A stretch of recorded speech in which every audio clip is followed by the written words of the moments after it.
शेख हसीना का diplomatic passport रद्द कर दिया गया है। क्या अब शेख हसीना को भारत से बांग्लादेश वापस लौटना पड़ सकता है? आइए समझते हैं। 5 अगस्त को प्रधानमंत्री पद से इस्तीफा देने के बाद शेख हसीना को बांग्लादेश छोड़ना पड़ा और वो अपने डिप्लोमेटिक पासपोर्ट पर भारत आ गई। तब से वो यही रह रही हैं। शेख हसीना का प्रधानमंत्री पद से इस्तीफा देने के बाद बांग्लादेश की संसद भंग हो गई। ढाका ट्रिब्यून की रिपोर्ट के मुताबिक गृह मंत्रालय ने शेख हसीना और उनके मंत्रियों का डिप्लोमेटिक पासपोर्ट इसीलिए रद्द कर दिया क्योंकि अब संसद भंग होने के बाद शेख हसीना और उनका मंत्री परिषद सत्ता में नहीं है। इसीलिए उन्हें अपना डिप्लोमेटिक पासपोर्ट जमा करना होगा। यही नियम उनके परिवार के सदस्यों पर भी लागू होता है, यानी शेख हसीना के परिवार के जिन भी सदस्यों के पास डिप्लोमेटिक पासपोर्ट होगा उन्हें वो जमा कराना होगा।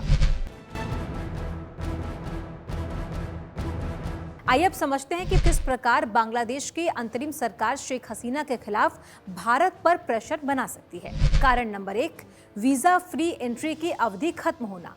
डिप्लोमेटिक पासपोर्ट होल्डर्स को कई तरह के फायदे मिलते हैं।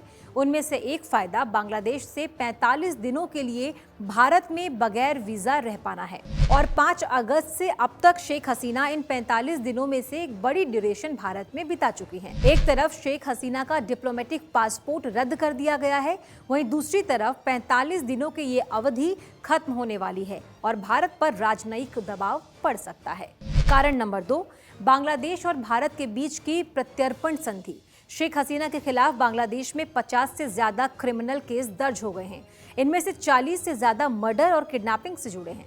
2013 में भारत और बांग्लादेश के बीच साइन की गई प्रत्यर्पण संधि यानी एक्स्ट्राडिशन ट्रीटी के मुताबिक दोनों देशों को एक दूसरे के अपराधी सौंपने पड़ते हैं। 2015 में बांग्लादेश ने असम के सेपरेटिस्ट संगठन उल्फा के नेता अनूप चेतिया को, जो 1997 में ढाका की जेल में बंद था, उसे भारत को सौंप दिया था। अब बांग्लादेश भी भारत से एक्सपेक्ट कर सकता है कि एक्स्ट्राडिशन ट्रीटी के तहत भारत शेख हसीना को सौंपेगा, क्योंकि दोनों देशों के बीच हुई प्रत्यर्पण संधि में प्रावधान है कि अगर किसी व्यक्ति ने ऐसा अपराध किया है जिसमें कम से कम 1 साल की सजा का प्रावधान है तो उसे प्रत्यर्पित यानी वापस किया जाएगा।